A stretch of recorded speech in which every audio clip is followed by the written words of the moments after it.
guys, Julie here. Today we're in the kitchen and we're going to be making some beef mac. This is a super simple recipe and it won't take very long to make. I feel like everybody ate some sort of variation of this growing up. However, this is how I make it and it turns out super good, and I love it for just something simple and easy to make, and a lot of the ingredients you can have on hand. Alright, so we'll get started by cooking the macaroni first. I like to just put a little bit of oil in my pan. Pour the macaroni in there. I like to put my macaroni in there with the oil just to kind of toast the elbows a little bit. And we're going to just mix the macaroni up a little bit. That way it gets coated with the oil, and we'll add water once we see that quite a bit of the sides are toasted. And then we'll go ahead and start cooking the beef. I just put it in a pan with some garlic. And I prefer fresh garlic, but for the sake of making things easy, it's okay to just use some out of a jar. We'll brown the meat.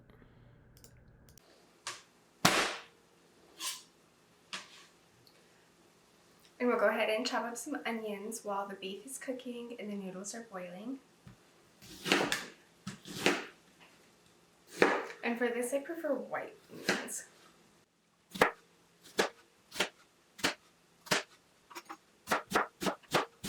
I like to add the onions right as soon as the beef is almost done. That way it still has a little bit of a crunch. I use elbow macaroni and it doesn't take long to cook. We'll drain the water out. After about 7 minutes and the pasta is all cooked, I just combine everything into this pot before putting it in the casserole pan. We'll go ahead and pour in our tomato sauce. I like to just mix it all into this one pot. That way I can mix it in well before putting it into my Pyrex dish. Then we'll just go ahead and put in our ground beef. We'll also go ahead and add in the salt, the pepper, and the garlic salt at this time. That way we can just get it all mixed in together. I love making this because my kids will eat a considerable amount, and then when I tell them to go to bed at night, they're not like, I'm hungry, because they're full. And so it's super simple and really filling for them.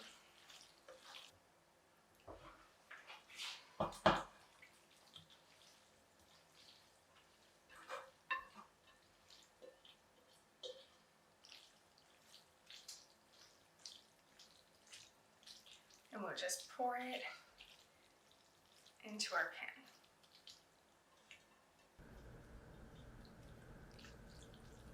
pan. I also like to just try to flatten it down as much as possible. That way we can add lots and lots of cheese.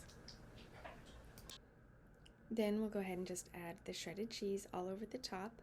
I don't like to mix it in because I feel like it takes away from the cheese flavor. So I like just a thick layer on top of cheese.